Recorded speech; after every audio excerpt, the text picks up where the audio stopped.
So welcome to Pharmacist Diaries, Sheree-Ann. Thank you for having me. It's a pleasure to be here. Yeah, no, I've been really looking forward to having this conversation from the moment you sent me that LinkedIn voice message. I don't usually do that many voice messages on Mm, WhatsApp or LinkedIn, and I know yeah. you like them. Um, and I've started to do them a little bit more because Mm, it feels a lot more personal, doesn't it, when you yeah. start sending voice messages? I just find it odd kind of talking to myself. I love it because I feel like I can fully express myself. With a text, sometimes it can be very, I don't know, clinical, I guess. And I just want to, I just want to express myself fully. And I think I can do that with my voice. Yeah, and obviously you can with your voice Mm, you can make it really personal. So when you reached mm, out, I could tell when I was listening to you mm, how passionate you are about what you mm, do for work and your life, and you sound so happy even in the voice message, and mm. kind as well. I thought, you sound very kind on the voice messages. So I thought, oh yes, let's get this Mm. podcast going. Yay. So yeah, it's lovely to have you, and I'm so glad after our little bit of IT issues, we are up and running. Out there. Yeah. So I guess normally I kickstart my Mm. episodes to, I guess, ask you why you became a pharmacist in the first place. Mm. It's interesting because I didn't originally say I wanted to be a pharmacist. I wanted to be a pediatrician. I grew up just wanting to be a pediatrician, and I was living in Jamaica. And back then, you had to do your sciences. So you had to get like A's in your chemistry, your biology, and your physics in order to prep yourself for med school. And I loved chemistry. I loved bio, but me and physics, we just weren't best friends at all. And so I got to university level ready to apply, and I just didn't have the credentials to get into med school. So being at that pivotal point, like, you've gone through high school, you're just expecting everything to flow. I was faced with a decision of, what am I going to do now?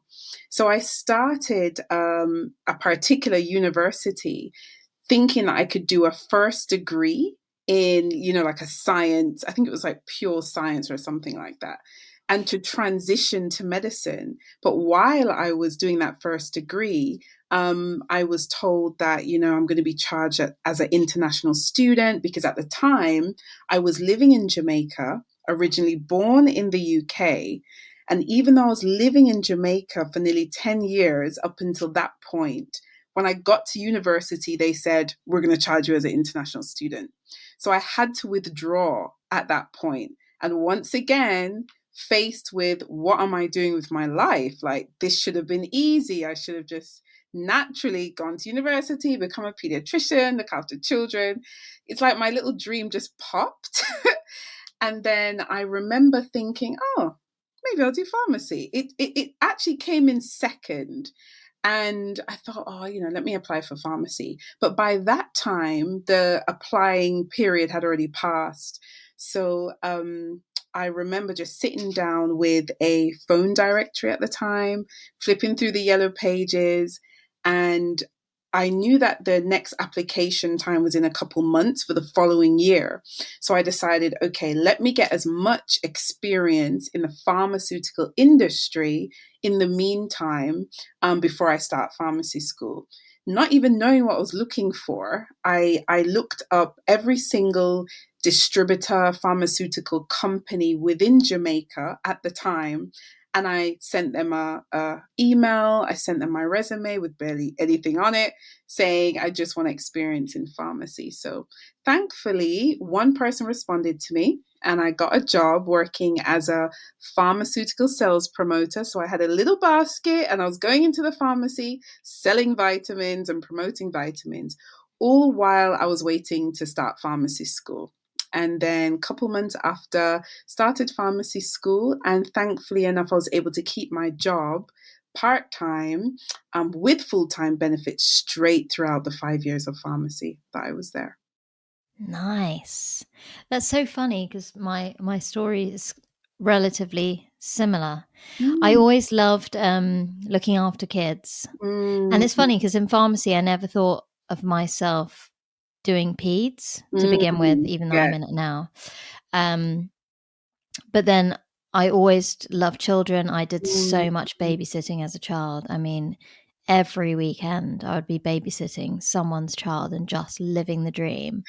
Even my cousins, mhm. a couple of times, like even when I lived in the US when I was like 16, I flew back to London to go and collect them, three children, and Wow. bring them back on my own back to America so we could go to Disney World together. Oh. Um, so yeah, I really loved kids, and I always actually wanted to be a pediatrician. Um, and then when I went to, same as you, like a Mm, super love of chemistry, I was really good at organic chemistry. That was one of mhm. my sort of stronger subjects in university. I was good at biology, Mm, but chemistry was definitely kind of where I mm, suited in terms of academics and physics. I actually took it in summer school in America right. and just like rushed through the semester because it was just horrendous and I hated it and I was not good at it. Yeah. So I took it in the summer school to get it over with because it's much Mm, faster that way. It's sort of an accelerated mhm, semester in the summer. Um, and then, like you, I didn't quite have the grades to go to mm, medical school. And my dad owned a pharmacy for 20 plus wow. years. So pharmacy sort of became my second option. But I wouldn't have at that time, and I've said this before, is it wasn't like I was really passionate about becoming a pharmacist. It was Yeah. more a functionality.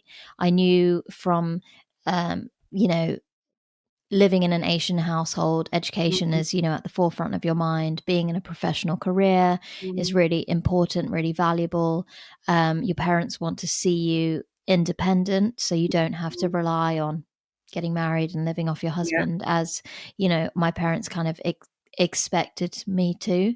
Um, or they didn't expect it, but they wanted me to be independent so that I didn't have to rely on someone else Mhm, like for my future.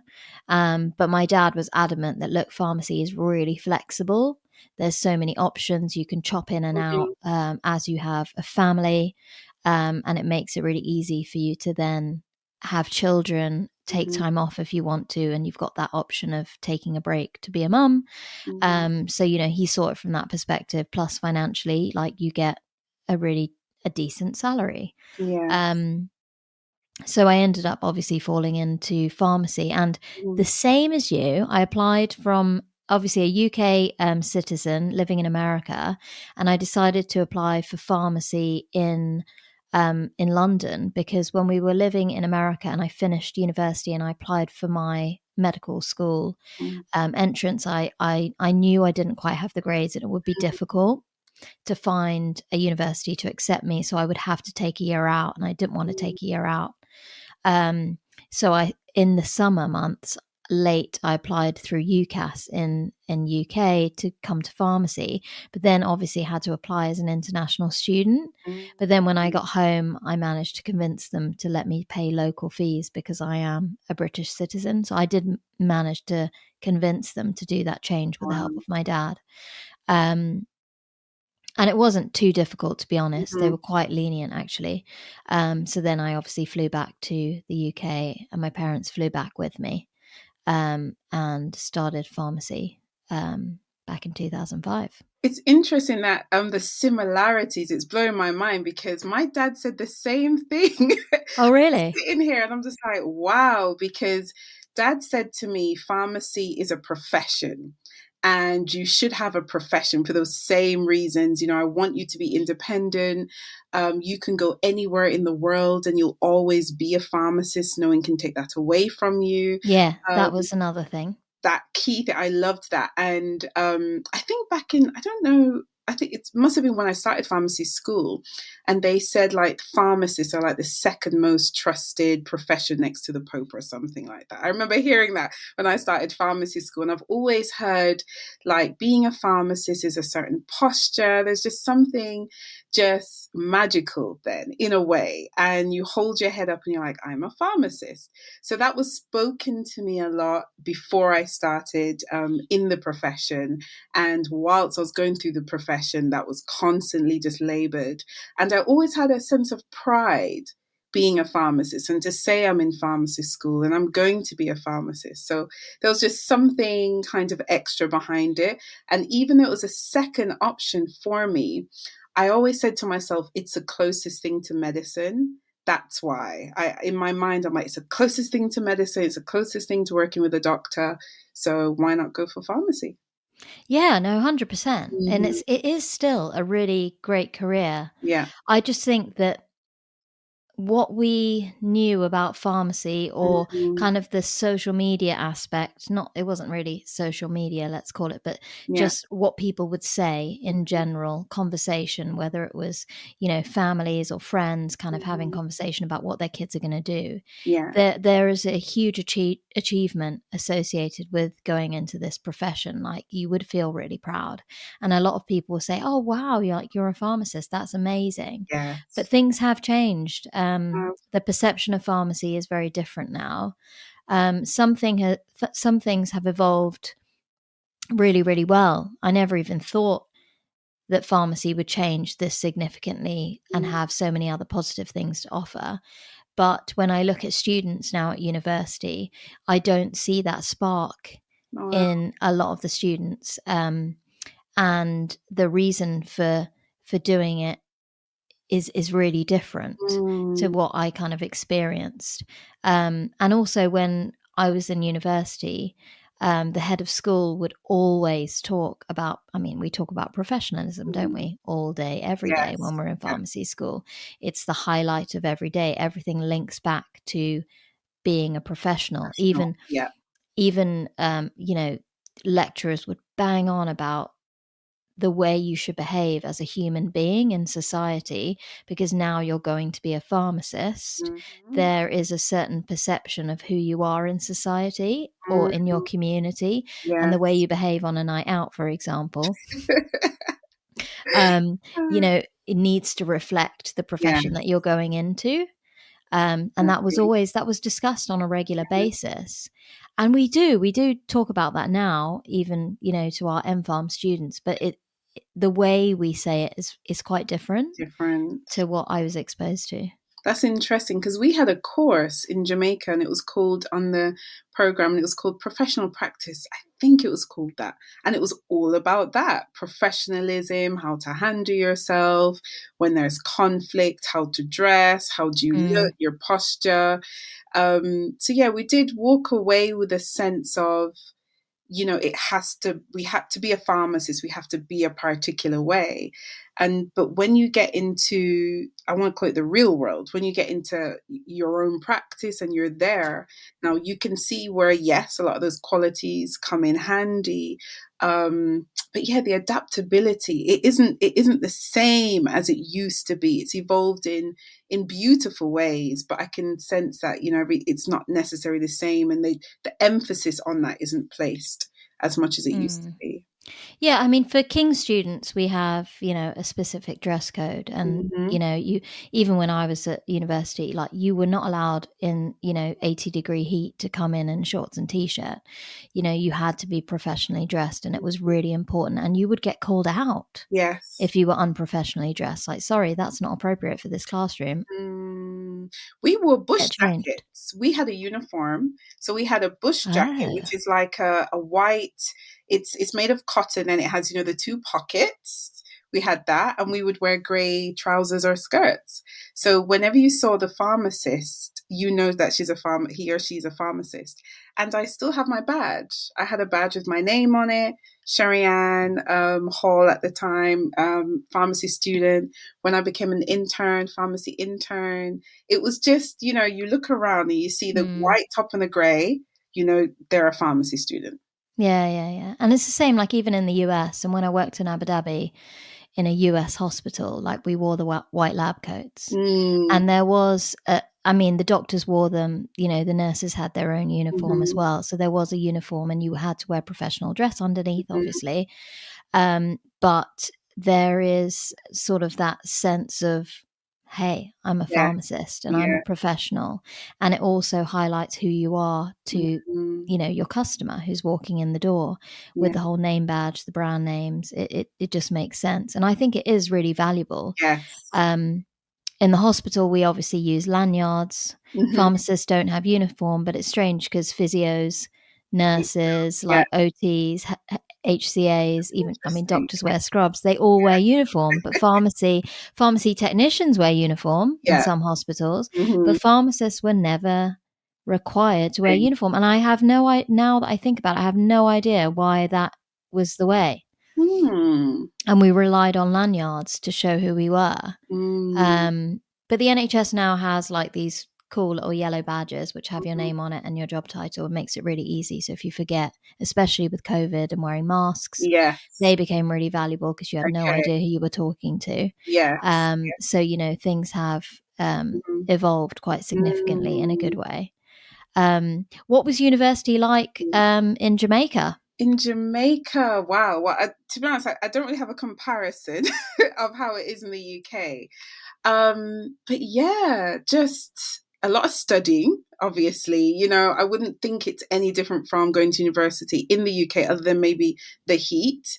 The curriculum, I remember we had dispensing where, we had to go and make the products. I don't know what they call it in the UK, but, you have to make the creams and make your suspensions. And we used to walk with these little boxes, these little plastic boxes with all our little kit in it that we needed. So whenever you saw like a pharmacy student walking with this little plastic box, it's dispensing day. So that's the Nice. day where they're going to give us a scenario and say, we need to make whatever mixture, come up with the calculations. So I remember when I think about pharmacy school, I think about dispensing. And also, I think about having to pass each level before you can go on to the next year. And significantly, another thought that comes back to me is that one of this dispensing assessments that we had to do a capsule calculation and weigh the capsule, create the capsule, and everything. And I wrote the numbers backwards. So my calculation was absolutely perfect for the capsule, my explanation, lifestyle changes. But when it came to putting in the total mixture amount, instead of putting 1,200 milligrams, I put 2,100. And I failed it, obviously. And they said, oh, you're going to kill the patient or whatever around that. And I was so distraught because at that time, all my friends were then progressing to year 4 at the time. And myself and maybe about 3 other colleagues didn't pass that dispensing assessment. So we had to basically redo the year when really it's just that one at the Oh time, my one goodness. course. Yeah. So pharmacy should have really just been, I don't remember now, like 4 years. And for me, it was 5.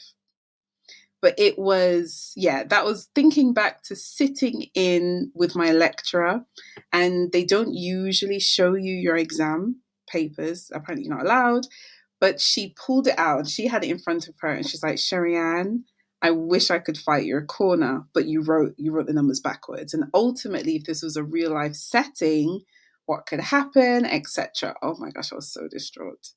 But with that, I redid the year, and obviously, I passed the dispensing and I learned so much from it. And obviously, I became an expert in dispensing, but it built a lot of resilience in me.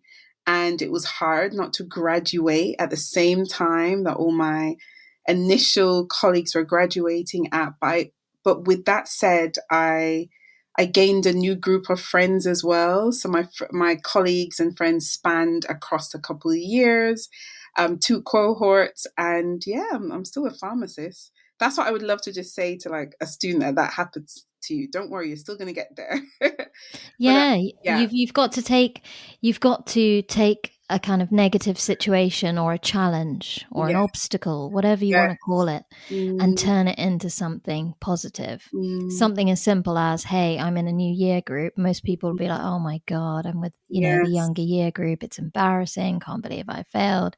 But Hmm. actually, you've doubled up your friend circle. I And have. that's quite positive. I have. And they turned to me a lot because obviously I was ahead of them and it turned out being okay. And I Mm, chose to look at it that way. It was a decision because I remember telling my dad, like, Dad, I'm going to get pushed back. And he was like, okay, that's it. And I think I was expecting, I don't know, like a level of disappointment or something when mm, really he was just extremely supportive and I was just directing that on myself. And the minute I released that and I said, you know what, this is happening, let's do it. I'm still working. I was working during full-time pharmacy school, which is unheard of, and had a lot of experience. So it just gave me just this resilience that I never knew I had at the time, but it just kept building that mm. within, going through the rest of the school year. Yes, it's a different type of strength, isn't it? Mm, definitely. Emotional strength as well. And seeing things from a Mm, different perspective, altering your mindset. All it's the way back then, Sheree-Ann, you were all the altering way, mindsets. all the way back then. And it's funny because in Jamaica too, what's different is that we have to pay our school fees. It's not a automatic you get the student loan once you apply. They give you a student loan based on the the socioeconomic circumstances of your family.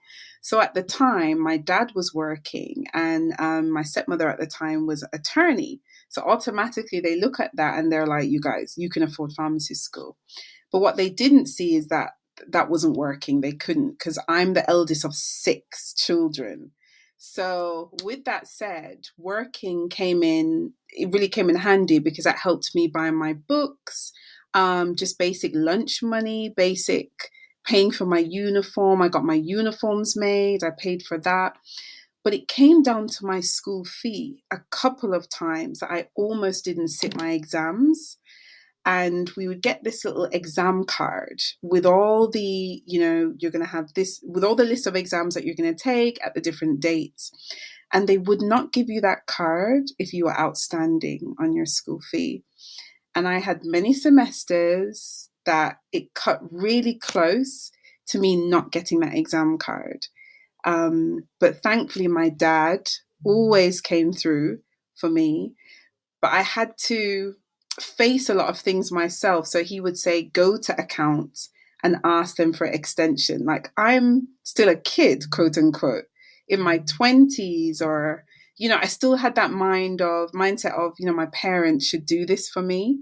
So I was faced with sitting in accounting and just being like, I won't be able to pay my school fee. And yeah, it really was uncomfortable, really uncomfortable, but it always came through for me. Always, always came through.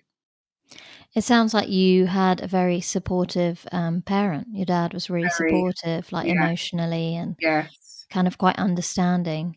My upbringing was quite rigid, quite stern. Like there were Mm, a lot of expectations. There were high expectations. mm, I feel like for my brother, because he's older than me, it was actually a lot more intense for him. mm, And they expended all their energy on that guy, poor thing.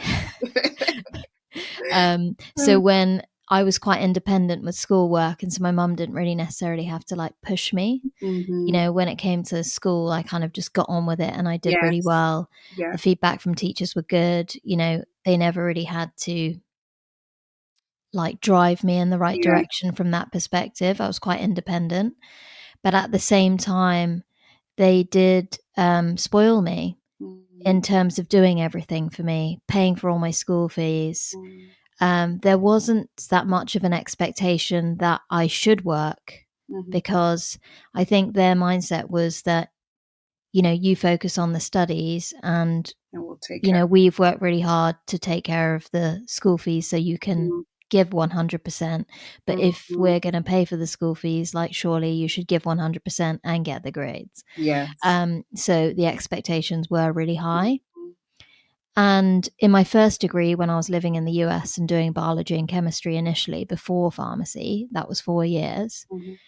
At that time, I was exploring who I was and having a lot of fun, and I did get the grades. I worked really Yeah. hard when I had to, but I also played really hard, Mm. going out sort of 6, 7 nights a week till 4 or 5 in the morning, like, Mhm. but still Getting a good. doing really, really well. Yeah. And it was a lot of late nights and, you know, cramming for exams the What night thing? before, and, not really having much of a like a long-term goal in terms of what Mm. I'm retaining. So a lot of things from that degree I haven't retained because it's short-term memory, Yeah. which is a good thing to, I guess, discuss when you think about pharmacy. And after I finished that degree and I moved back to the UK, I did a 360. I was like, look, you've had your fun, Mhm. you did really well, but you also haven't really made the most of those opportunities that were given to you at university. You could have done so much more. So when I got accepted into pharmacy, I just turned my entire life upside down Mhm. and was like focused Mhm. on, I gave my all Yeah. to that degree. And it was self motivated. It wasn't my parents at that point. It was like, I want to be a really good pharmacist. I Mm. want to be a really good professional. I want to excel in this career. Like, this is my time. So it was really useful to go through an undergraduate degree in another country and enjoy Yes. myself. And then continue another 4 years plus the Mm. pre-reg year. Um, Turning myself around, and I did really well. Like, I got a first class. I was, Wow. sort of top of the class most of the Mhm. time because I put in the work. I was like really crazy. If you ask any of my friends, they were like, Nisha was OTT with Yeah. always doing things properly. And Yes. when it came to group work, I used to get really pissed off Yes. Because you just want to do it yourself. because I'm like, guys, like, get on Yeah. it, and I would put Yeah. in all the extra work to fix what other Yeah. people hadn't done Yeah. because I'm like, I'm I not letting recognize you that. ruining my grade Yeah. of getting a first. Like, even though I want you to put in the effort, Mm-hmm. I will do what it takes to make sure that we do really well. And a lot of people remember that about me Wow. because when it came to group work, I used to Mm-hmm. just be on it and Yeah. and not kind of make sacrifices because other people didn't want to put in, because for them it was their first degree, and again they were doing what I did the Uni 4 years life. previous, Yeah. proper uni life. They were Yeah. living the dream. They were doing pharmacy, but they also wanted to have fun, which I completely get. So they turn up to group work hungover and half asleep and just like no brain power to do what we needed to do, no Yeah. motivation to put in the work to the PowerPoint slides for our presentations. And I would just be like, Mm. God, help me. Um, Yeah. but it's interesting how I managed to change. Like you said, you built this resilience through university, but you also had a really supportive family network, which is really valuable. I really did. And as you're speaking, it has me just reflecting on those years in pharmacy school. And I would say I didn't get a chance to enjoy the experience of university because I was working from I was 18 years old. And even though my dad was so supportive, he was going through his own separation at the time with my stepmother. So his attention wasn't on me at all, really, like during the day to day comings and goings. So I'm listening to you speak and I'm thinking I would have really loved to have had more of that university experience of going out and stuff. But at the same time, I the experience I went through prepared me for like this whole path that my life has taken. And it's only now in the age that I'm at now in my 30s, I feel like I'm enjoying things, if you get what I mean. It's funny how the timings for things happen. Um, because when I was going through pharmacy school, I was going to work right after we would finish dispensing. I would have work. Yeah, it was just constant work from, trying to support myself and at the same time working to do well in pharmacy. But you also reminded me of something really positive that came out of it. I got a second class, and that shocked me because I'm like, oh my gosh, I got a second class, upper second. And I also, my final project got published that I did with my other colleagues. And I'm thinking, despite all of that, Sheree, despite having to find the money for your school fee, working through pharmacy school, getting pushed back by a year, and having to really take care of yourself and that self motivation, I had to drive that myself because I knew I did not want to be asking my dad or my stepmother for money. That was like, no, I need to be able to look after myself. And just to see what it's resulted in, it's just, yeah, just giving myself some compassion around, wow, you really did it. You really learned some life skills. Yeah. Definitely. Wow. A lot of students don't have that, don't have to do that. A lot of Mm-hmm. students, like me, live quite like a comfortable life in university, where I think things have changed now because Yeah. university fees are so much more, obviously. But when we were in university, and it was like, what, £1,000 Mm-hmm. a term, it was a lot cheaper Mm-hmm. compared to now, that it was easier to have family support you, Yes. even with with accommodation and things. A lot of people that I went to university with had support from their families in terms of paying rent. Mm-hmm. And a lot of people did have loans as well. And I mean, that's really hard to then have to pay that off and have that life challenge from, That young. turning 18 and finishing school, and suddenly you're like, boom, I've got debt. I mean, Mm-hmm. that's really harsh. Um, but again, it's a really important life lesson in Yeah. terms of budgeting and Mm-hmm. understanding like what you do with your money.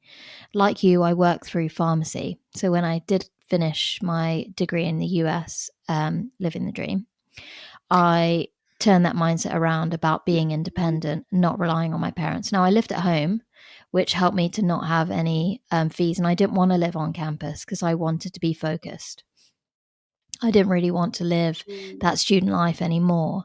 So I was really happily living with my family, Mm-hmm. and traveling to university every day. And another friend of mine, my kind of bestie at university, she did the same, and we used to go to university together. So we had a lot of fun. Um, and working every weekend, like every bank holiday, all summer holidays, all Christmas. Oh, wow. I worked in a community pharmacy for those 4 years, and I saved up money, and I was able to travel all over the world in my Mm. holidays. Like, Wow. that was a luxury. And I was really passionate. I still am passionate about traveling and exploring and kind of seeing things from a different perspective. Mm-hmm. You know, all the culture that you get from other countries and the hot weather. I mean, I love swimming, so I just wanted to explore. And Oh. I did all of that because I had the money for it.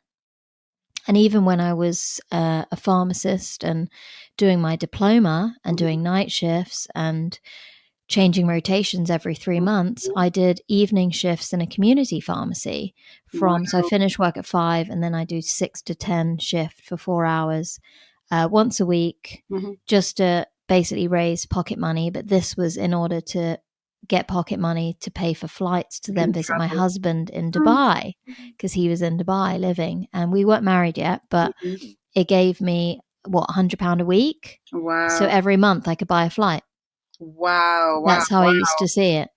I climbed Kilimanjaro in that. When I was a resident, I went to Nepal, climbed the Annapurna circuit. I traveled around India for 3 months, all because I did Wow. That additional independence. additional work.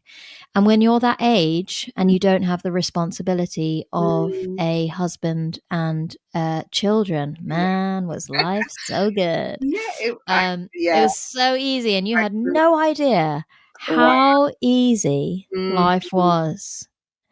And I love my life now. And like you said, you work really hard and you didn't necessarily enjoy that university life Mm-hmm.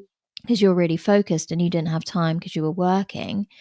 But now you know what you enjoy, Oh, yeah. and you enjoy what you want to when you want to and around your kind Yeah. of like schedule and your family now, Yeah. and you experience it with your child, which is Yeah. even better. And there's Mm, appreciation for it. It's captivating those small moments. And you reminded me, even after I finished pharmacy school, I was able to get my apartment. I was living by myself, which is rare. Had my own apartment, and all my friends were like, "Oh, let's go to Sherry's place," nice. because obviously amongst your friends, you're the only one who had a car. I had a car. I had an apartment, which, it's now that I'm looking back, and this is quite therapeutic actually, to really celebrate those wins, celebrate those accomplishments that you were able to have even at that tender age, despite everything that was going on around you. Yeah, super, super proud. It's really important life skill what you've Mm, learnt, really important. And just think about as well the transferable skills that you had from your job yeah, and how it molded into what you were learning, yeah. and things kind of potentially when you were in dispensing classes or when you were Mhm, looking at pharmaceutical products, and then you can link it back to the sales element and how it gets physically into a hospital, like how a yeah. doctor would choose this treatment. I mean, Mhm, obviously in the UK, things we do have reps, sales reps, but we now are very adamant about following guidelines mm, nationally, like nice guidelines. So a lot of our formulary is driven by what's evidence based, mhm. in the country. But back then things worked slightly differently. So Yes, you would have sales reps coming into your pharmacy or your hospital and selling certain products, and you would make choices about treatments depending on how that sales rep did at that time. yeah. And gaining those skills in communication, being Mm, organized and being able to find time to study, to turn mhm, up to your lectures, to your labs, do your job in the evening, mhm. eat proper food to keep you like, Mhm, hydrated and well nourished. yeah. Like you had to put in a lot of mental effort, which you just thought was life, right? I It's just just thought standard it was life. life. That is just so Yeah. crazy because I also did taekwondo and Oh, badminton cool. during that time. You were a machine. Thinking I was, but when you're in it, you don't feel that way, and it did show up though for me in some parts as anxiety. I did. Okay. It was during that time, during pharmacy school, that I first came in contact with what anxiety was, and I had my first panic attack.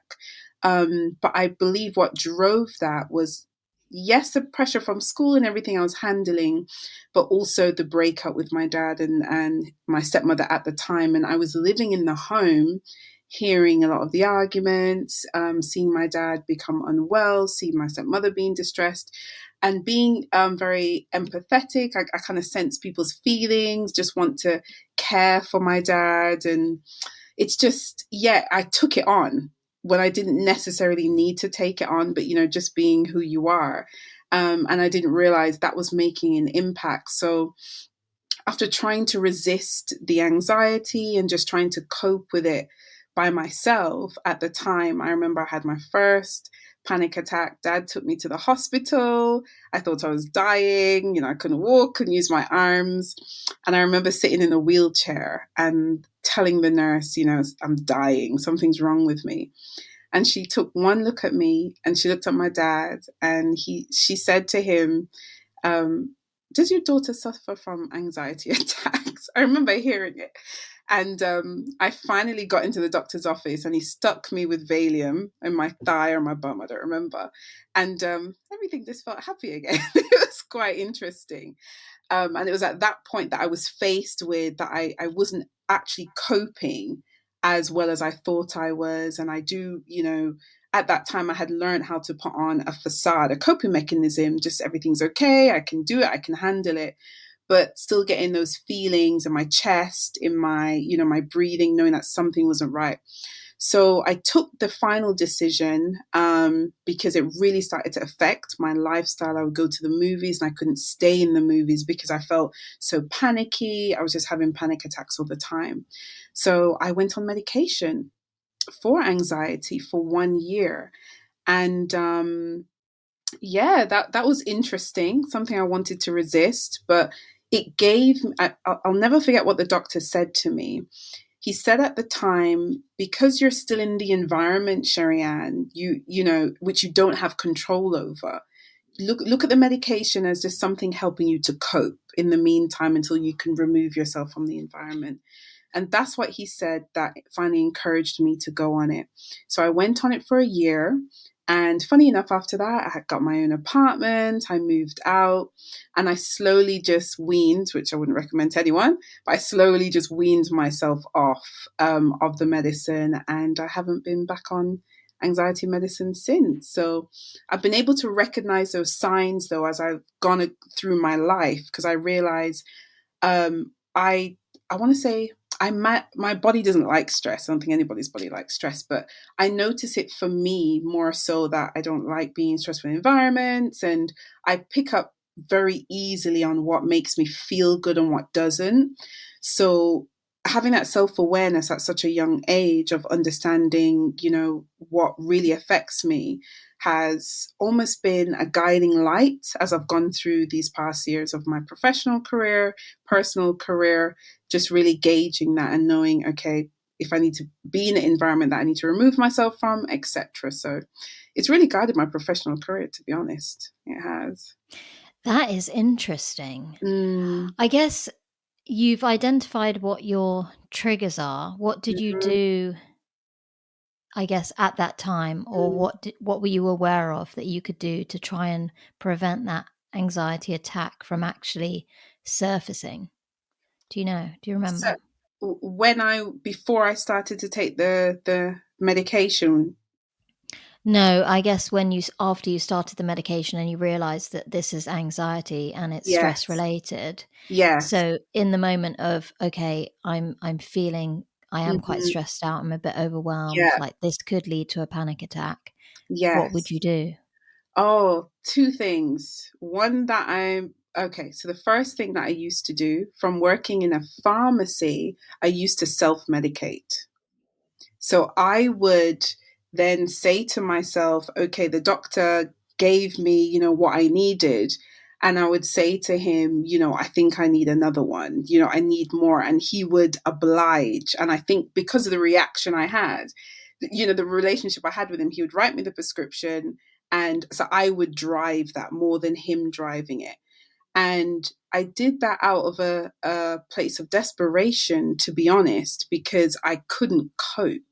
But I knew at the time that the medicine would make me cope.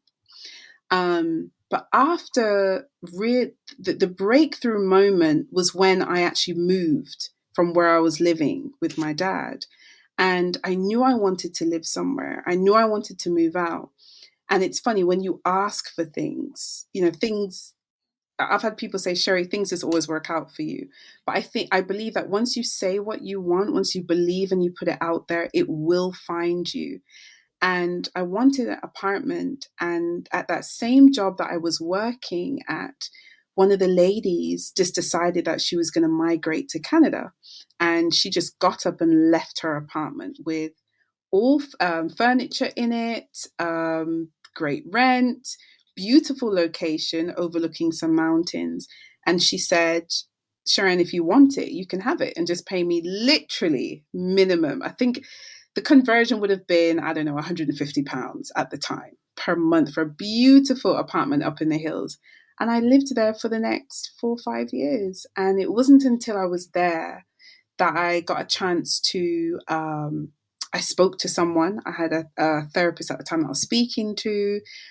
Started to get guidance around what I was feeling, and I had a good support system. More so now being a best friend that I had met from my job.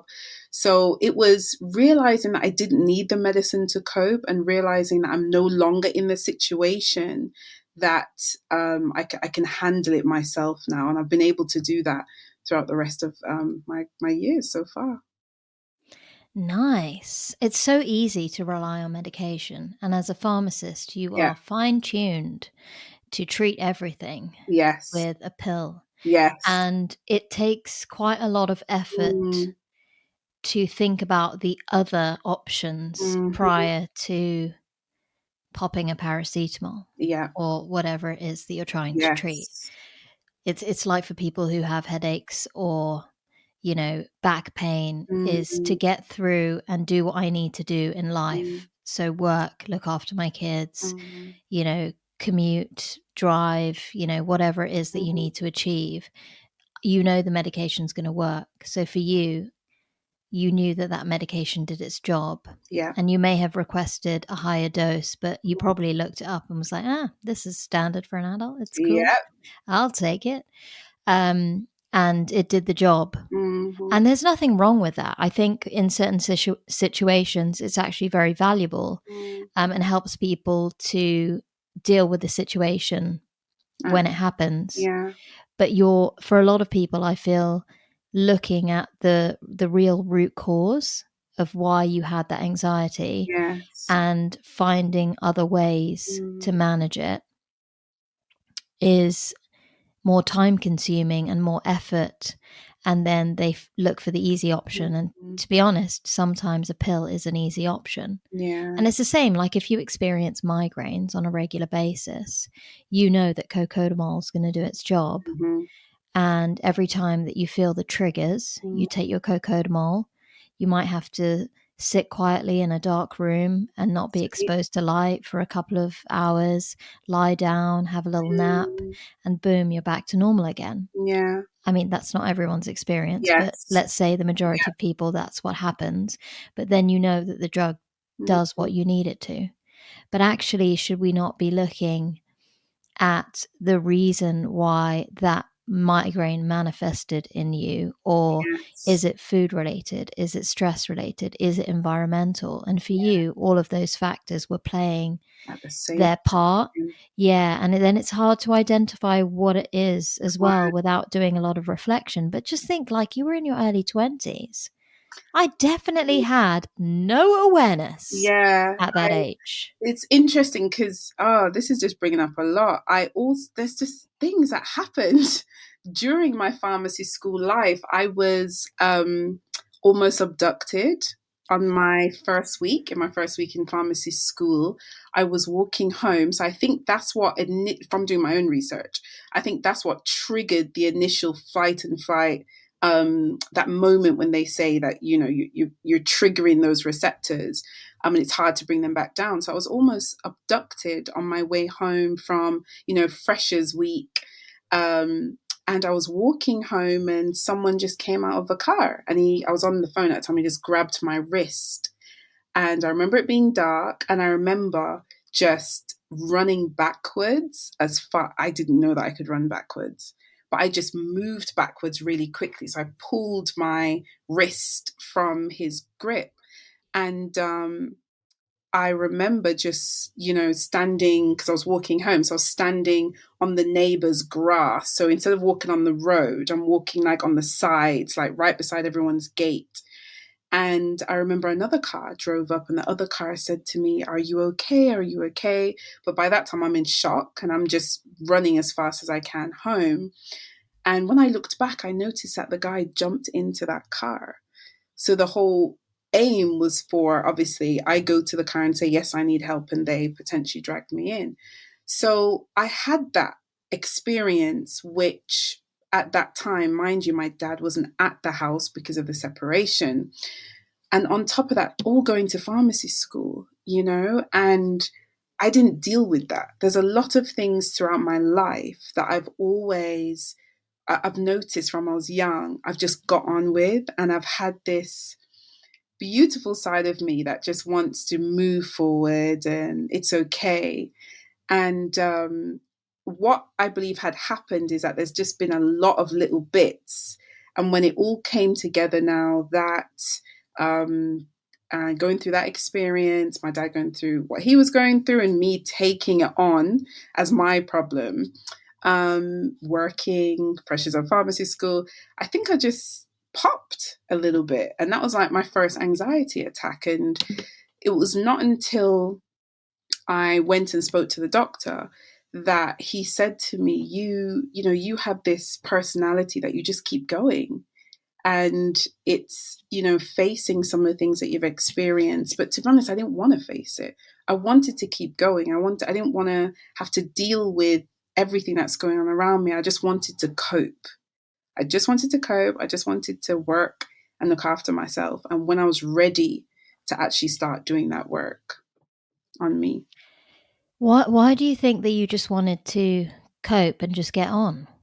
Do you know? I think it's a part of my behavior coming from when I was 7 years old. My mother passed away from ovarian cancer. And it's funny because even when I'm coaching, I bring part of this story up. But two things. When she died, I believe I was about 7 or 6. I just got on with, I didn't cry. I remember dad telling me and my brother at the time, he's 2 years older than me. I remember not crying. I remember just not really doing anything. And I believe at the time, looking back and seeing a child, it's like shock. And we were living in the UK at the time. And I remember life just getting on. 2 years later, I was living in Jamaica, starting a whole new life. My dad met someone completely new. So I just felt like I had to always get on with it. Um, and something else that I noticed was when my mother was sick, I used to sit in front of the cupboard downstairs in the kitchen and just have fun in the snack cupboard and the chocolates. I love chocolate. Even now, I love chocolate. But I've recognized from being coached myself, from a health coach, that that's potentially where that craving originated from when I was younger. Just looking at it as a part of, mum's upstairs, she's not well, and me being the child, not necessarily knowing how to face it, deal with it. I remember just sitting and enjoying the crisps and the chocolate, and that happened a lot, and not necessarily wanting to face what she was experiencing. And I even remember when I was in school I was probably 6 or 7, because she had the ovarian cancer, her tummy, looked like she was pregnant. And I remember telling a little girl or boy who asked me, "Why is your mummy's tummy so big?" And I remember saying, "It's because she's pregnant."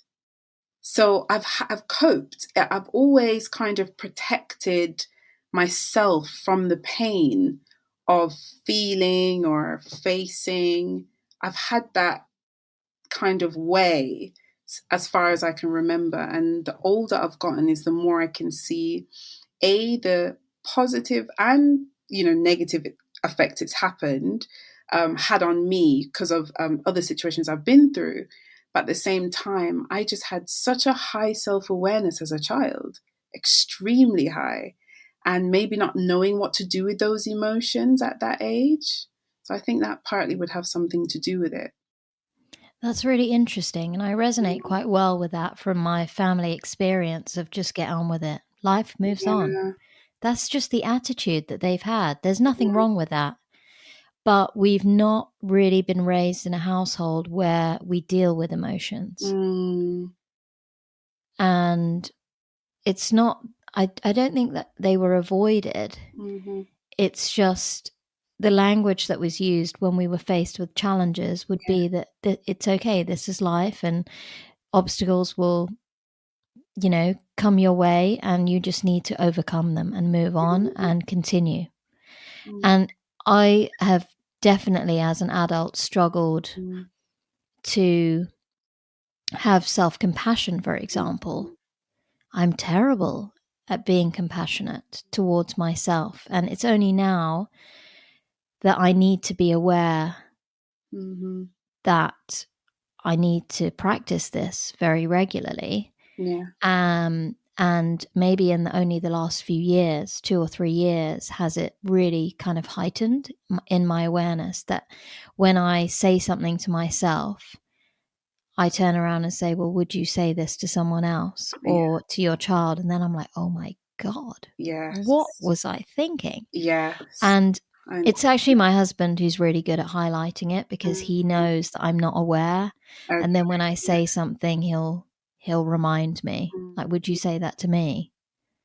if I was in your situation. Yeah. I'm like, 100%, I would never say that to you. Yeah. So Yeah. he's like, why are you saying that to yourself? So, You know, yeah. like, come on. And that's just been ingrained in me, Mm, is move on, get on with it. And like you said, when your mom passed away, I was really close with my grandparents. mm, They basically raised me from a very young age. I moved to Kenya when I was about 6 months because my mom got sick with TB. mm. So my grandparents basically took me to Kenya, to Mombasa, to live. I used to Wow. come back to the UK like every 6 months. So Mm. I didn't really know who my parents were. I Wow. treated my As grandparents your as my parent. parents. Yeah. And then school holidays, I would go to Mombasa every summer for whatever, 8, 9 weeks. Mm-hmm. My parents would literally put me on a plane alone. Wow. The stewardesses would look after Mm-hmm. me and then get off the plane. Grandparents would pick me up from the airport. Oh, wow. And for years. Mm, So my relationship with them was very different to my relationship to my parents. I was really, really close with them. I've lost them both in the last few years, mm, but I've not really managed to cry mm, about it or like really deal with the grief, mm-hmm, mm. because I kind of park it to one side, Yeah. That's um, and get on with life because it. I've got a million and one other things to deal with. Yeah. Um, but I'm very aware that I'm Mhm. like this now, and I'm very aware that it's something I need to work on, but it is obviously going to take quite a lot of time. Yeah. But I'm definitely changing in terms of demonstrating self-compassion. And I know I've highlighted a lot of things for you today emotionally, Mhm. but actually the art of reflection Yeah. is really valuable, and it's really Very. therapeutic, like you said, Yes. and it's nice to share Mm. an experience with someone else. So I'm really Yeah. grateful that you've shared your story. And I wasn't going to talk about pharmacy school in Jamaica for this long, but hey ho, This is where we've yeah, we've just yeah. gone rogue, but I'm loving it because Mhm. it's an opportunity for me to get to know you Mhm. and where you've come from. I guess moving the conversation onwards is, when you were in pharmacy school, did you Yeah. know what you wanted to do thereafter when you qualified? So the path was a natural one because I was working with a pharmaceutical drug company at the time, a distributor at the time, doing the pharmacy promotions. I was thinking, okay, I'll just keep working there. Was promoted from a pharmacy sales promoter to like hiring other promoters. I was doing radio adverts for the Oh, cool. vitamins. Yes, I was expanding and I was doing a bit of everything. I was even running accounting sometimes. I was just one of those persons that I just did a bit of everything within the distribution company. And I'll never forget, a pharmacist came to me, one of the head pharmacists, and she brought me a job description. And she said, Sheree-Ann, I really want you to apply for this job because if you stay here, you're not going to be any higher than where you currently are. And so a lot of, it's just one of those moments where the direction of your life just changes. And it was for my first job. And I started to work for AstraZeneca. So fresh out of pharmacy school, I started once again I wasn't a med rep yet, but I was more like a pharmacy promoter at a higher level, managing programs. They had this patient program where they were giving away free medicines once patients bought a month. So I was always there managing the samples. But I loved it because it gave me an idea of what it would be like being a med rep and being in like Jamaica. Yes, you had community pharmacy, but when you look at the med reps, they're like driving nice cars and they always look nice and they dress nice. And I nicely progressed to a full time medical rep job right after pharmacy. Nice. Mm-hmm. Um, that's interesting, and quite unique as well, because it's Mm-hmm. quite hard to find those jobs, especially in the UK. They are quite challenging to find those jobs I and realized get into that field. that. Yeah. Mm-hmm. I guess from that experience, how did you transition to moving over to the UK thereafter? Yes. So once again, I got married. I had my lovely son, and I decided to have him in the UK because I'm thinking, oh, because you're always hearing like the immigration laws are changing, and I'm British. He would have been British anyways. I'm just like, you know what? I want to just make sure that he's, British by birth. And also, it would have been the first time after 17 years that I went back. So I left when I was 9 years old. After mum passed, dad brought us to Jamaica, spent most of my life there. So for me, it was something that I had to do and something that I always wanted to do, but didn't get a chance because, money. Dad would say, we're going to go, but we didn't go. So I said, you know what, let's go. Let's have Caleb there. And, I'll see my nana. I was very close to my grandmother. And one of my biggest fears was that she was going to pass away before I saw her. I mean, Nan is still here, by the way, still strong, strong, strong. So I always tell her that I prayed for her. I prayed for her health. So it was just a decision that I made. So I came here, I had my son, and then I went back to Jamaica, and something just didn't feel right. Jamaica didn't feel like home, really. It didn't feel like where I was supposed to be, honestly. And I also was going through issues with my marriage during that time. And I just wanted to be back in the UK where my dad was. My dad had moved back here a couple of years before. And I was just missing that feeling that I had when I was here. And that feeling was different and something that I wasn't used to because obviously I hadn't been back for 17 years. So I left. I left almost 8 years ago now with my son and just a hand luggage. And no plan, by the way. I just asked my dad to book me a ticket, and I landed in the UK with a 6-month-old son, a hand luggage, not knowing what I was going to do, thinking it was going to be very easy. I've worked for AstraZeneca. I can just get a job over here. Oh my gosh. Wasn't anything that I imagined, but I found my way. So what challenges were you faced with when you got here in terms of finding work? So the first thing that they said to me was, I have no UK experience. I kept hearing that. Yes, you're a pharmacist. We love that. Yes, we can see you've worked for AstraZeneca. You've handled these brands, blah, blah, blah, blah, blah. I've won these awards. I've done that.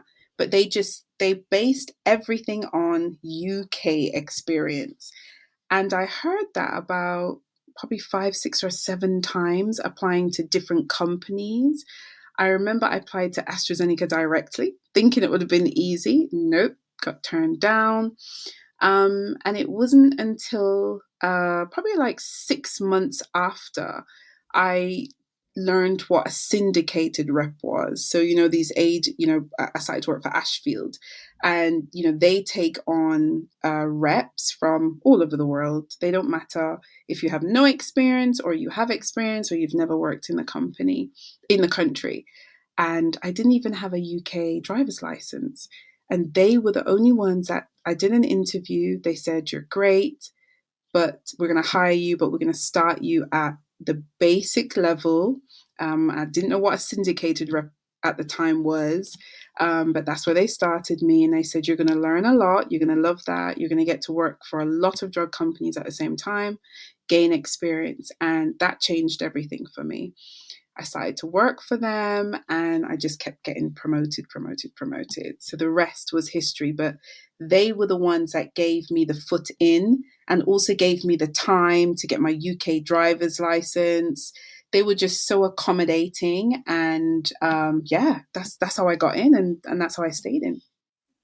So you got an opportunity I did. and you took it. I took I it. I love that. ran with it. I didn't even know what I was doing. I remember accepting the salary and seeing 21,000. My rent at the time was, I don't know, it was probably like 600 or 500. And I remember not having enough money, but I still took it because I knew I needed that foot in. And after, it was less than a year before I got my first promotion. I actually was bold enough to say that I needed more money. and this is why. And because my performance was so good, it was very easy for them to just increase my salary, and just went up from there. It's quite challenging to have a Mm, lot of experience and then move country and feel like you're being demoted yeah. emotionally. Yes. It's quite a It challenge. was So tough. you're faced with another obstacle, and you just said it's fine. You Mm, know, I yeah. I I accept this challenge, and Mm. I will prove to you I wanted that I to can learn. do. Yeah, It was even down to driving on the roads was different, obviously, from being in Jamaica. yeah, And I remember my manager, I'm not used to roundabouts with lanes. And I remember he used to say, "Don't stop on the roundabout," because I used to slow down on the roundabout. It was just, thinking back now, it was a massive learning curve. I used to go into the doctors and call them, "Hey, doc." Apparently, you don't do that, really. And I remember him telling me, "You can't say doc, you have to." I mean, some doctors didn't mind it, but you have to say doctor this, doctor that. But they loved me. They loved that, they asked me, why would anyone leave Jamaica and come to the UK? And it that hardship, that decision became one of my best selling points, and became a part of the ease in which I would build rapport with doctors, pharmacists, nurses so quickly. And I ended up working one of the hardest areas in the country, Oxford. Categorically, reps, when you hear about Oxford, nobody wants to work Oxford. And that was the place where I worked the most. So I was known for working Oxford, getting results in Oxford, getting the door shut in my face a lot. But yeah, just that resilience around it. Medical sales taught me that. Even though I would say I didn't enjoy it, it's not what I loved to do, but it gave me that opportunity to build that side of me, which I didn't really know I needed building. So how was your lifestyle in terms of work and raising a baby? Now Because that's my experience is interesting. intense. So, first things first, nursery fees right at the beginning. Um, Killer. oh my gosh! And I had my son full time in nursery, so that was all my salary, as you can expect. But God bless my grandmother. So his great grandmother, who I prayed would be okay. She so supportive. She would have him, she would feed him. She had a partner at the time who sadly passed away year before last. And he would pick Caleb up. Even now, Caleb speaks Okay. about him. Dinner was done. For med reps, you have to do a lot of training. Nana would have him. So if it wasn't for my grandmother, and I had also my auntie, my dad's sister, just helping, I couldn't have done all those trainings. I used to leave the country, and yeah, I was very well supported, but I felt a lot of guilt, always felt riddled with guilt that I'm leaving my son, or some things developed and I didn't realize, or that moment where you're leaving and they're crying. That, was really hard. And I think on the weekends I overcompensated a lot. So I would buy him, what he wants, or I'd try and take him somewhere. But yeah, I've had a lot of support. I've been very blessed with that. I would always say the medical rep side of my profession, I was able, even though it's flexible, it still requires a lot from you. So even though sometimes you can work from home, even when we didn't have to work from home, manage your time, I loved that flexibility. However, the demand on the role still requires you to be doing what you're supposed to be doing. So I always felt guilty because I used to drive from Oxford to where I live, and that's almost plus or minus 100 miles a day. And that's sometimes just to get onto Patch. Sometimes I'll do West Berkshire, which is further. So it was a lot of driving. So it wore on me a lot from that point of view. And yeah, I felt guilty for leaving my son a lot of the times. Did your anxiety crop up again in that moment, in those moments, or no? Maybe you were better, like managing your stress better. It cropped Um, To answer your question, it cropped up, but not for my son. It was for my work. So okay. that's when it started to show. So as I loved the medical rep role because I got the car, the salary was good, the traveling, you're a med rep, etc., etc. But the I realized more and more I didn't like the sales bit of it. I knew I didn't like the sales bit. I could talk to a pharmacist doctor for hours. They would love me because of the rapport. But I started to feel more like this was not for me. The more emphasis was placed on your sales, what you need to achieve, speak to 6, 7 doctors a day, targets. That gave me anxiety. I used to get anxiety just for seeing my boss calling me on the phone. And one of the roles that I had previously, I actually walked away from the job before having another job because of the work environment I was in and because of how my manager at the time was speaking to me. I would have classified it as bullying. But however she was speaking to me, it made me feel anxious just to see her name come up on my cell phone.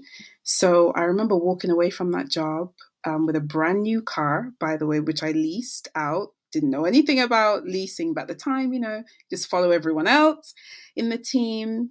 And after, I don't remember how long I was there for, I think about 9 months, I walked away from the role, not having another job lined up. But I just knew I couldn't feel like this all the time, not wanting to check my email, not wanting to, do anything because of the realizing that the environment I'm working in is no longer serving me. But I knew I had to work because I had a child and I knew I had to get another job. And I knew I didn't want to go back to pharmacy school and do the conversion because that would have taken me away from my son full time and the money associated with that. So, in my mind at the time, my only solution was to go back into pharmaceutical sales. And that's why I've been in pharmaceutical sales consistently up until most recently. That's interesting because, God, we have so much in common. Becoming a parent is all sorts of unexpected. Yes. It's really hard to prepare for Mm. what type of parent you're going to become. You don't know what type of parent you're going to become until you're in it. And people always say and give you that reassurance that things will work out. Mm-hmm. And you take it day by day and you work through all the challenges that come with being a parent and kind of not to worry about it and try and preempt. But I was absolutely naive as to the impact that this human being would have on my life. Wow.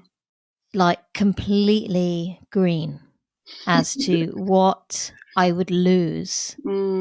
Obviously, there's loads that I've gained, but what I would be giving up on, or like certain types of freedoms that you'd kind of take for granted. Time, peace Yeah. and quiet. You're basically on call 24/7. And when I had Lily in Abu Dhabi, like you, I didn't necessarily want to give her a foreign passport, so I flew home to give birth, so that otherwise she would have a UK passport from descent rather than actually being born here. Yeah. And there are some loopholes in the passport system now. So if she wanted to if she had been born in the UAE, I believe she can't pass the passport on to her child. So though she'd get the British passport, she wouldn't be able to pass it on. So I didn't really feel comfortable with that at the time. And I was just like, no, I need to fly home. Just make it easy. Yeah. But obviously then, like a lot of people, a lot of my listeners know, I had 6 weeks of maternity leave and went back to basically 48 hours of working per week, night shifts, day shifts, weekends. So she went to nursery full time. And at that time, I didn't have any mum guilt. Zero. Because my mind was programmed Mm, because my mindset is get on with life, mhm, that this is the path I've chosen, and it's mhm, okay that you need to go back to work to provide mhm. for your family and for your newborn. And she's well looked after in the nursery, and they were wonderful, because the care in nurseries is pretty much like one-on-one Yes. or one-on-two. Mhm, The Filipinos that look after children in nurseries in Abu Dhabi, it's mostly Filipinos. They're wonderful humans, and they really cared for her every need, and treated her like their own. mhm, So I had no guilt at that time sending her to nursery, because I was just like, well, this is your mission. This is what you've chosen. This is your path. You knew that having a baby would mean that you'd need to go back to work early. Now, she was unexpected, to be fair. It was an unexpected pregnancy. So obviously a lot of these decisions were made quickly. without planning. Yeah. Yes. So, but then you're in the moment and you're Yeah. like, well, this, we're going to have to work around it. And, Mhm, this is what we're going to have to do. I mhm, have to accept that I need to go back to work, mhm, because I want to stay here, and I need money to stay here. I need to provide for mm, my family, etc. So, you have that mindset of mm, positivity and motivation towards that goal, that's it. without necessarily really understanding the impact that that will have Yeah. on your child. So Yes. my motherly instinct did not kick in for many months. Mm, It was only when I returned to the UK after she was one, because we didn't have we left because we didn't really have that much family. Well, we had no family support, and I was raised with lots of cousins, mhm, grandparents, aunts, uncles, big family environment. And I had guilt, about her missing out on the connection that mm, she should be developing. In my mind, I was like, she should be developing a relationship with her grandparents, because my relationship was so strong, and I didn't want mhm. her to miss out on being around her grandparents and only seeing them once a year. Yeah. And that played on my mind quite a lot. Wow. So it did drive me to move back to the UK, Mhm, um, so that she could have that opportunity. And it was kind of when we got back to the UK, and even the logistics of dropping her to a nursery, like I couldn't find her a place in a nursery. So it was like a 45-minute drive just to drop her to nursery, wow. and then another sort of hour drive in the Mm, opposite direction to go to work. mhm. And then after work, literally running to get there for the Yeah, 6 o'clock I've done it close so many every day. times. Yeah. Getting home, rushing home, because you still need to, give her a bath and bedtime routine Mhm, and basically spend time with her. Um, and that was really hard. And mhm, then I started realizing, as she was sort of 1.5, 2 years old, that it was impacting her like emotional health, not having mhm, me around. And then when COVID hit, we were doing slightly different shifts, and there would be 4 days I wouldn't even see her, mm, because I'd be kind of going to work well before she wakes up, and then kind of coming home. mhm. Her bedtime was 6 p.m. So, we were really adamant about strict routine, Yes. sleep routine, getting Mhm, her 12 hours of sleep, like, mhm. so that she could be happy and healthy. And we still really care about that, now to this day. But at that time, it wasn't like we would make her wait up, because she's been at nursery for 12 hours. So she doesn't need to be Mm, staying up late just to see me. And then it would be difficult to yeah, put her she's to bed, much up. But weekends, she would, like, it's a compensation method. Like you say, like weekends, there was no time for me. It was all about Mhm, Lily and spending time with her, engaging with her, and kind of making up for the days that I didn't mhm, see her. Now, this lifestyle, unfortunately, is kind of partially still in my life, because I'm still mhm, commuting 3 hours a day. I do get home at 6 o'clock, but obviously she's older now, she's 4. mhm. So I get from 6 till sort of 7:15 to spend Yes. that time with her, but she still struggles. She Mm, still finds it very challenging. yeah, And when I am home, boy, that girl does not leave my side. I mean, she imagine. is all over me. She's literally like a slug who's like sucking the The blood out hand of just me. comes. Yeah, Yeah, Caleb, he goes for you my know. hair. Yeah, can I sit on your lap? Mm-hmm. You know, Hug you. she needs to physically touch me Yeah. at all times. I mean, I love it. I really do. But sometimes it's quite overwhelming Mm-hmm. because you don't have any of your space. And after you've Mm-hmm. had, like, I leave the house at sort of 5:45, and it used to be earlier because I used to walk 3 miles to get to the station to get my exercise in as part of my commute. Mm-hmm. But now, being pregnant and with the winter, it's been a bit more challenging. So I Yeah. just drive to the station. Mm-hmm. So I leave at sort of 5:45, Mm-hmm. um, and I'm home at 6. Mm-hmm. So obviously I don't see her at all in the mornings. Mm-hmm. And then I get home and I have that sort of hour and 15 minutes. And now I've kind of prioritized my own health and well-being. So Yeah. Tuesdays and Thursdays, I go swimming. Mm-hmm. But because we've kind of set that routine, so every Tuesday, Thursday, she knows I'm not home, Mm-hmm. she is becoming a little bit easier to manage. Yes. But, you know, weekends, she literally is glued to me. And when I had this week off recently, everything was just about mummy. Mm-hmm. It's quite hard for my husband because it's very up and down, their relationship. Mm-hmm. Because if I'm around, then She, she's all over me, yeah. and she rejects him, the poor guy. Because she's just like, you know, mummy, mummy, mummy. But then obviously when I'm not around and she's looking for comfort, you know, she's his bestie. And then Mm-hmm. she obviously has to change to being daddy's girl. And she does love him. Mm-hmm. But deep down, she's Mm-hmm. mummy's girl. Like, Yeah. what can I do? Yeah. Um, but it's so hard to balance It is. sort of parenting and work Mm-hmm. and a very hectic lifestyle when it comes to Yeah. career. It And is. it's really mentally quite exhausting getting the right balance. Yes. And as the child gets older, they have different needs, so it's Mm-hmm. constantly like evolving. Mm-hmm. And again, if you're a parent of one child, a lot of these things are unknown to you until you're in the Yeah. moment and you're like, oh my goodness, I have to evolve again. And there's the constant kind of need to change. It's quite hard. Um, and that, Yeah. you know, you do lose that sense of freedom that you've had in the past, where Yeah. On life that. was just about doing what you need to do and Mhm. getting on with it. And I can do all of these Yeah. things and Mm.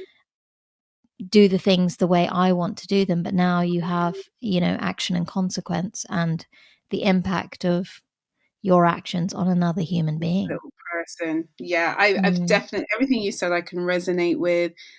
Caleb is very close to me. Even during the Easter holiday, he's like, "Mom, can we do something together?"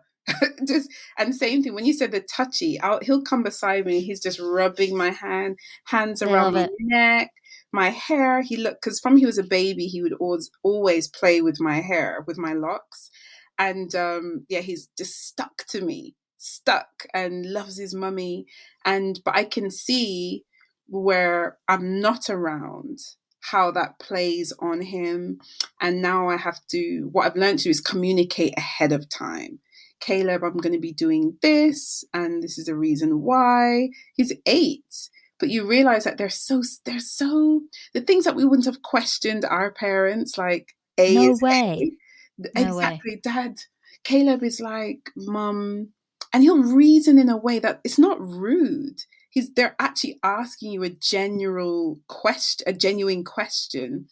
So I'm happy to explain myself sometimes, but sometimes I have to be like, no, this is what mom says, this is how it goes. So it's striking that balance where for the past 8 years, we've had a partnership, more so a mother child. It's been, we're in this together. He copes for me.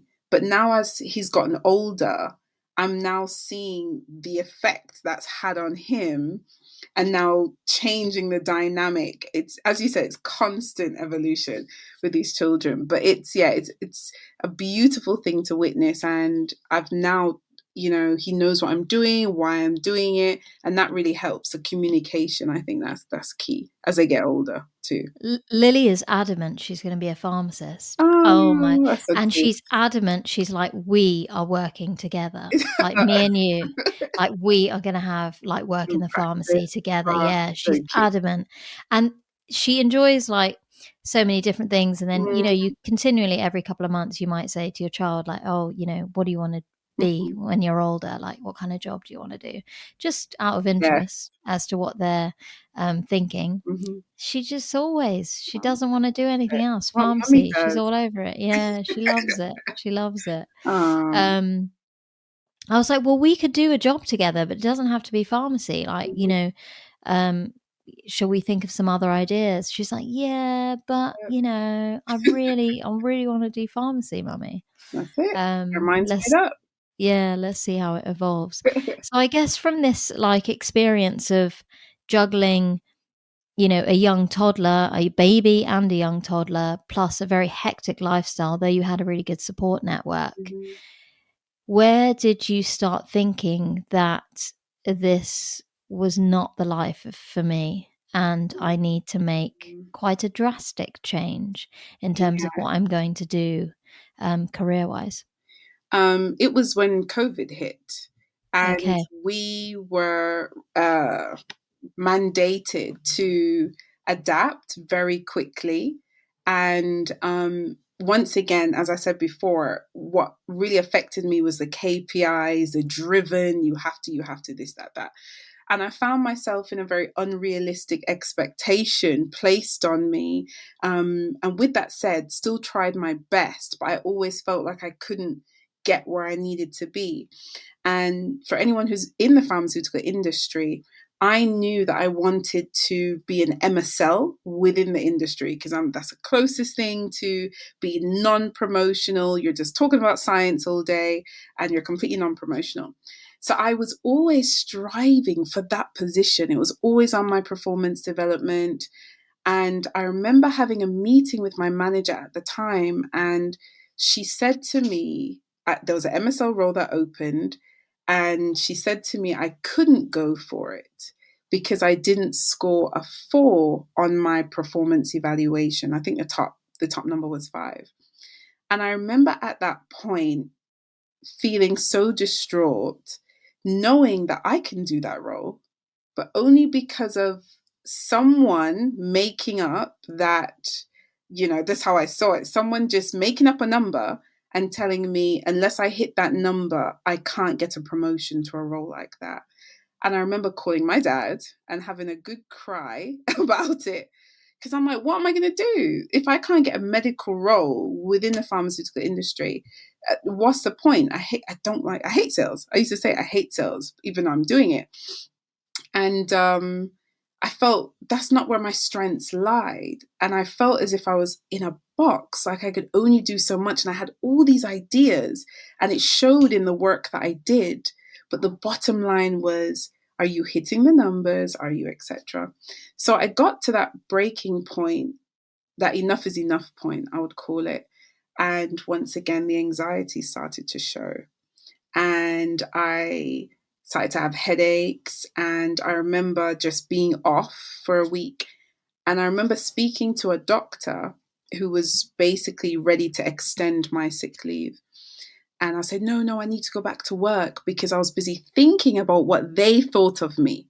I'm thinking, oh, they're going to think I'm taking time off. I'm taking the make, because I was in charge of Oxford. I was elite, and lots of exciting things were happening at that moment, which I would have said needed me to go through. And that's a thought I had in my mind. And I remember the doctor asking me if I'm ready to go back to work. And I just started to cry. It just came out of nowhere. And I said, no, it's actually making me nervous to go back. And he said, you're not ready to go back. And he wrote me off for 3 months. And 3 months, yep. That's a long time, But or it feels like a long time it when feels you're like it. It was yeah. segmented, but he kept, every time we checked in every 2 weeks, 3 weeks, he extended it. He's like, you're not ready. You're not ready. So then my job obviously took note of it at the time, and they started to offer me, support around that area. And I spoke to this one particular lady who's not attached to the company, but they hire persons around well-being. And she said, you're not happy. You need to find something that makes you happy. And I didn't know where to look. What am I going to look for? How do you know what to look for? You just know you're not happy, but you don't know what else to go for.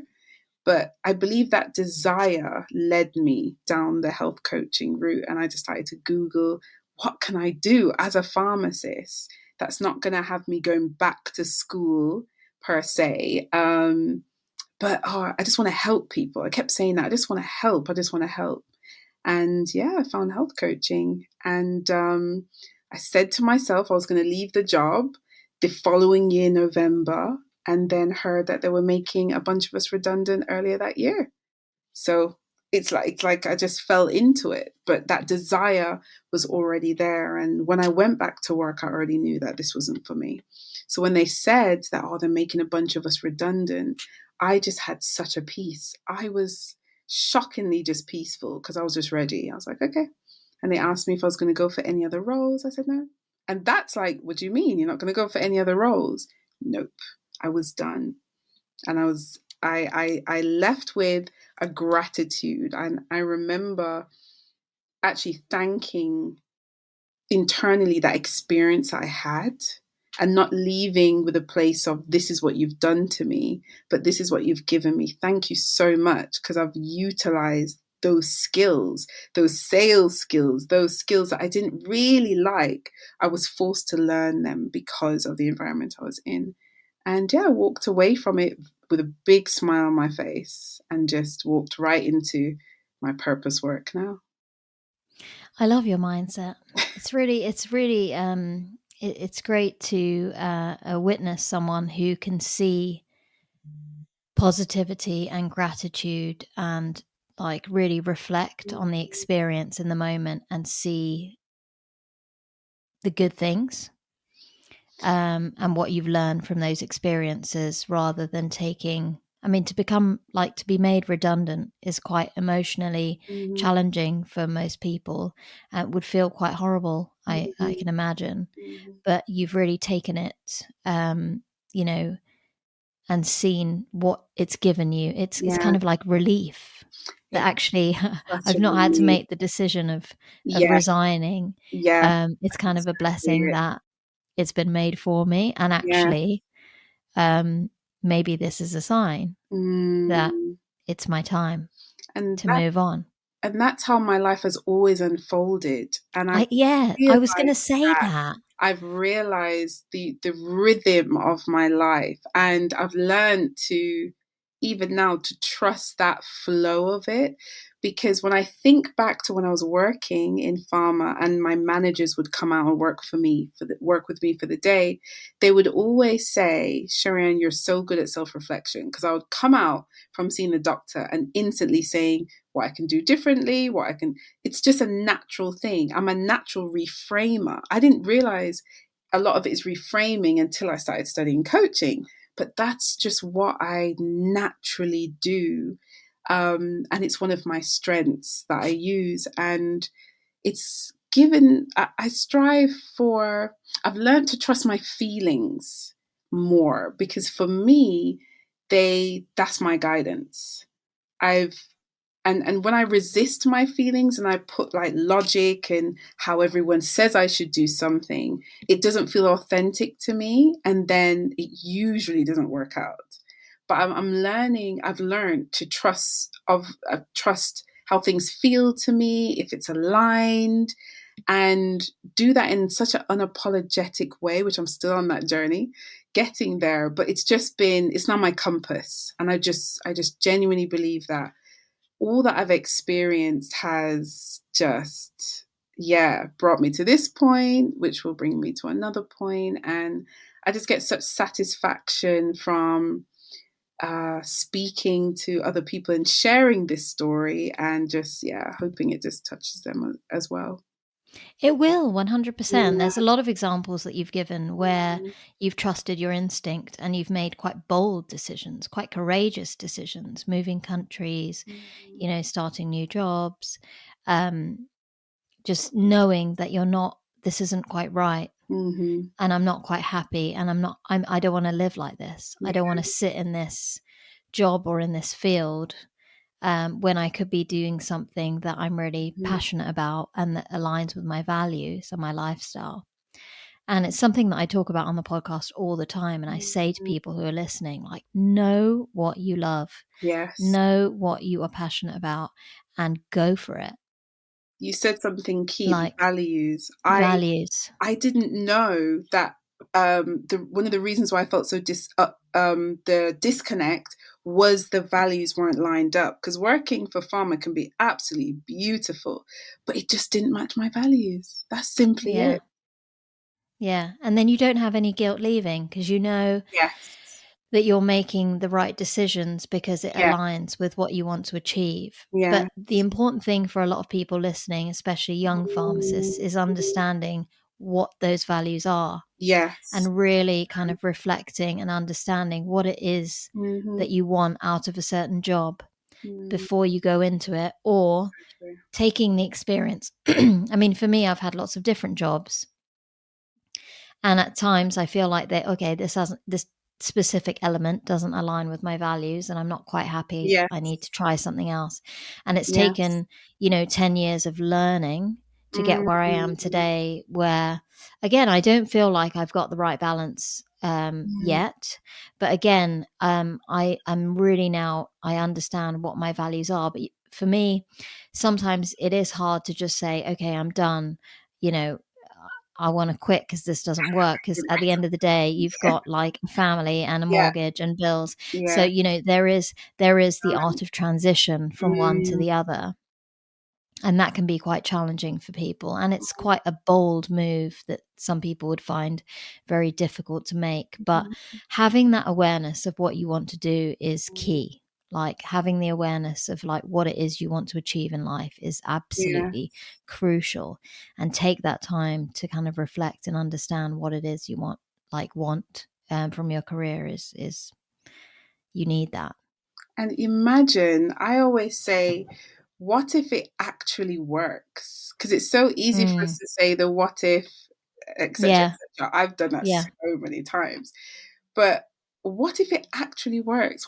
What if you actually are happier? It makes you happier. Just, it's giving your mind a chance to just be there for a moment of it actually working out and trusting your instincts, because you may not know your values at that time, you may not know what you want to do, but you know that little feeling that you have that nudges you, that something doesn't feel right or it feels right or something that gives you joy. Start from there. That's what I would say. Start from that point and use those feelings, those emotions, those circumstances to be your compass until you're sure.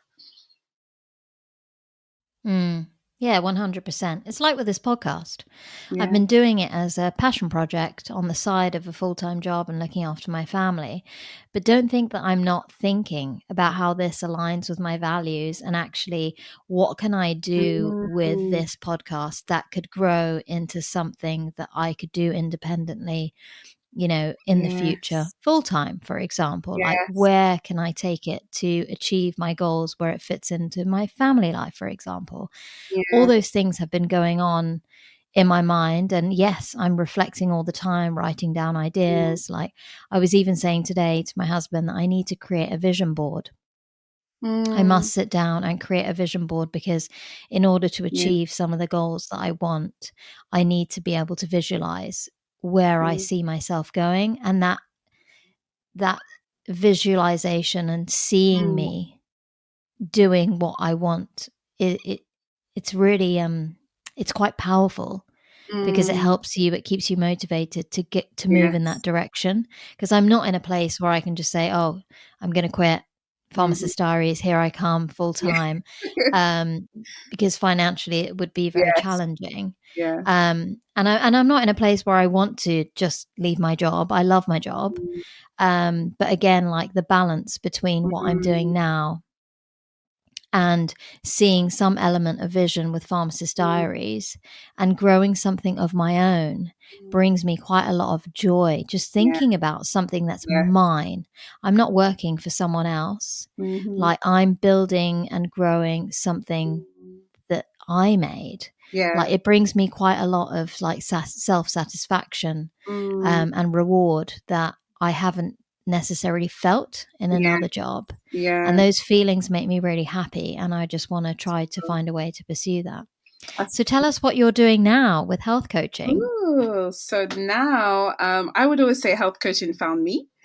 And I think I've always been a health coach. I believe all pharmacists are health coaches in some way, shape, or form. But yeah, I'm a functional medicine certified health coach. But I always put pharmacist in front of it because I think that's what makes the whole profession extra special.